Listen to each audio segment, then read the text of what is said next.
My name is Richard Justin Nayag from the College of Humanities and Social Sciences, currently taking the Bachelor of Arts in Sociology at Dr. Roque State University.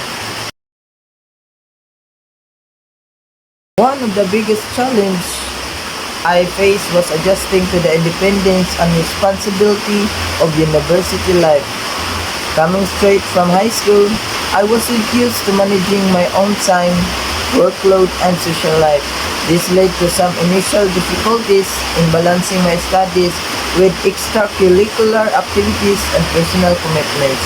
I felt overwhelmed at times, and it affected my academic performance in the first few weeks.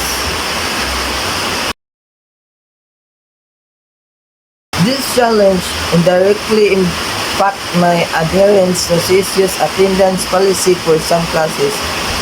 Because I struggled with time management, I missed a few classes initially. This highlighted the importance of prioritizing my studies and developing effective time management skills. I learned that consistent attendance is crucial for success, and I made adjustments to my schedule to ensure I attended all classes moving forward. To overcome this challenge, I focused on developing several K-21st century skills. Firstly, I significantly improved my time management skills by using a planner, setting realistic goals, and prioritizing tasks. Secondly, I learned to utilize CSU's resources more effectively, such as academic advising and tutoring services. Finally, I developed better self-advocacy skills by communicating my challenges to my professors and seeking help when needed.